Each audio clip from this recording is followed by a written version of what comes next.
O céu e o inferno, justiça divina segundo o Espiritismo.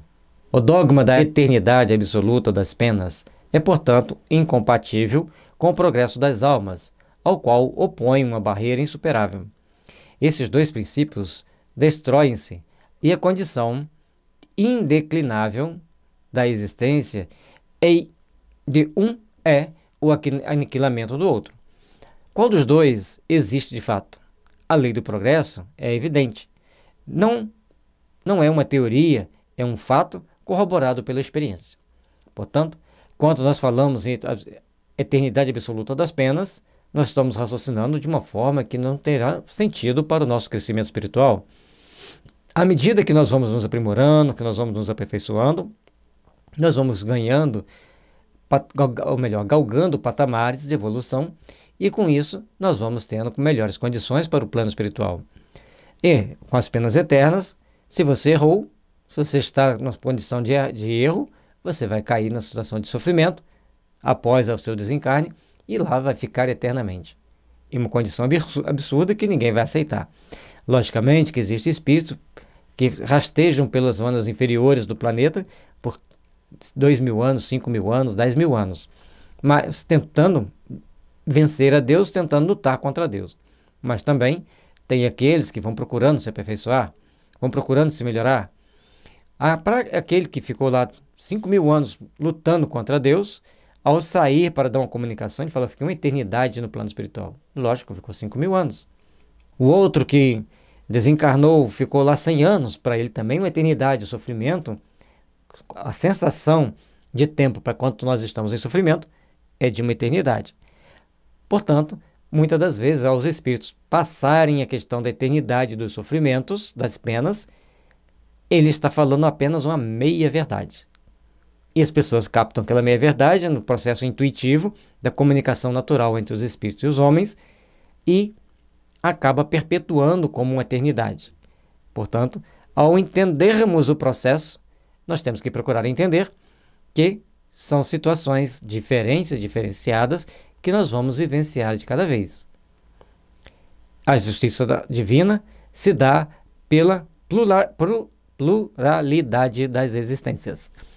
Mas as penas eternas só existe eternidade na sensação de tempo daquele espírito que está em sofrimento. É uma lei da natureza divina imprescritível. Então, voltando aqui, a lei do progresso é evidente. Não é uma teoria, é um fato corroborado pela experiência. É uma lei da natureza divina imprescritível. Ou melhor, é uma lei da natureza divina imprescritível.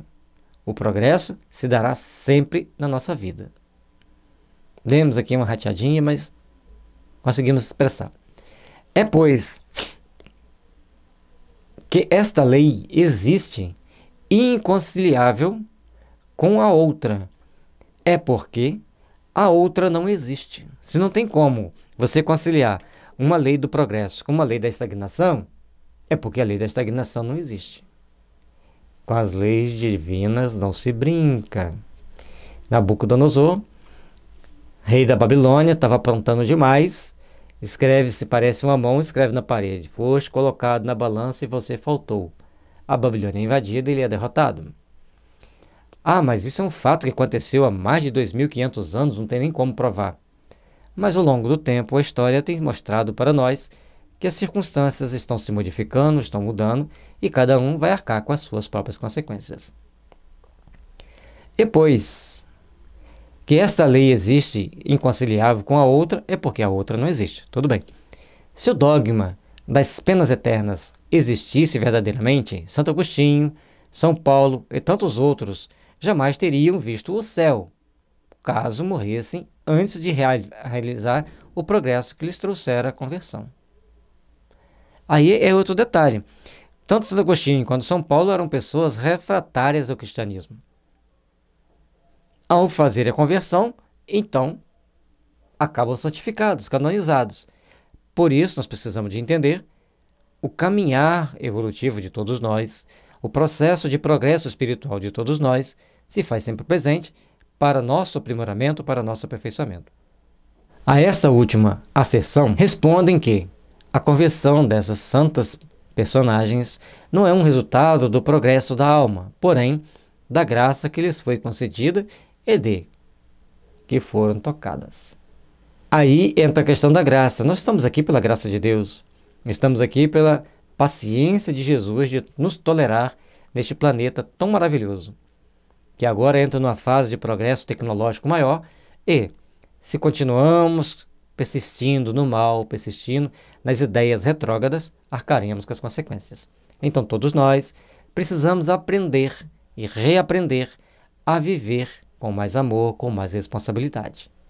Principalmente na área social, nós temos que ter mais responsabilidade para não tomarmos atitudes trabalhoadas que voltará contra o próprio infrator.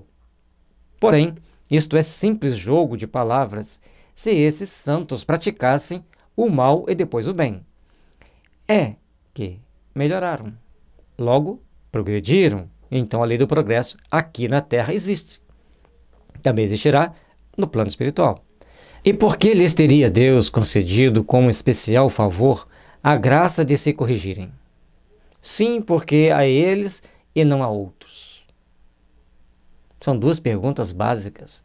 Por que Deus concede a alguns, como São Paulo, Santo Agostinho, se transformarem em santos, ter aquela força, aquela coragem, aquela determinação para fazer aquela obra, e não a outros?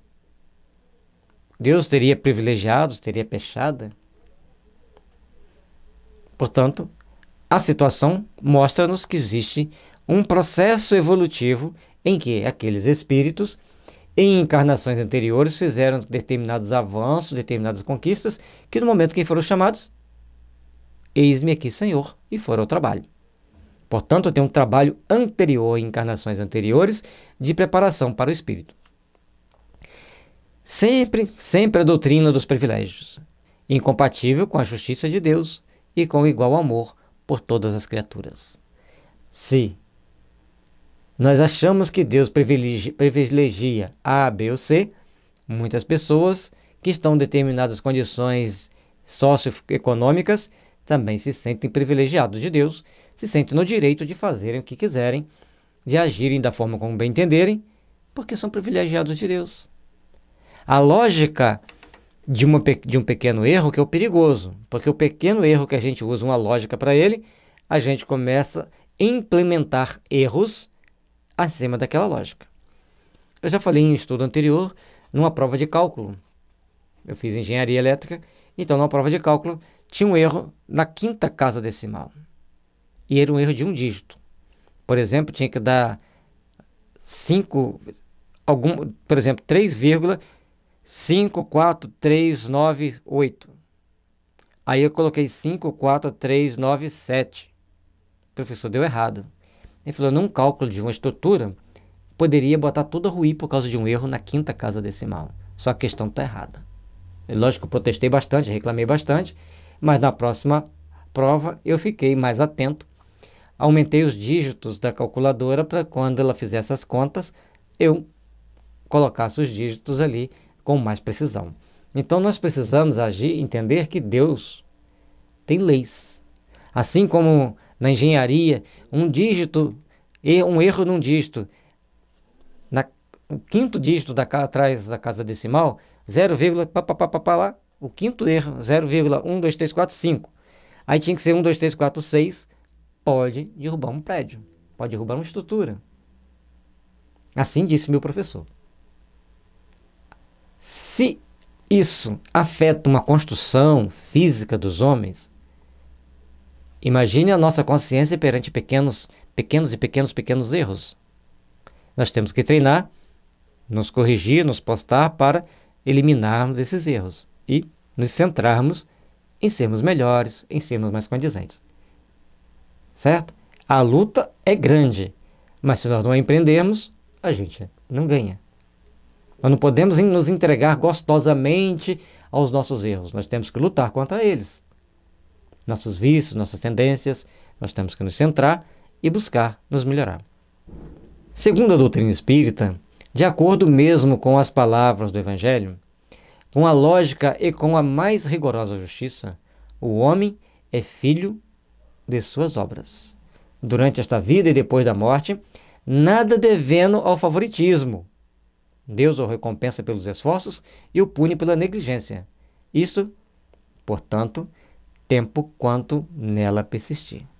Portanto, vamos entender, não existe favoritismo perante a justiça divina.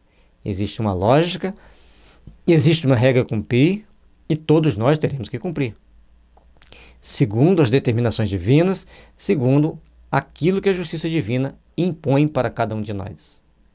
Caminhe na direção do bem, caminhe na direção do amor, faça o trabalho bem feito para o bem, para a gente não cair nas negligências e nos ferir gratuitamente. Luz e paz a todos nós, que as bênçãos divinas estejam sempre nos fortalecendo.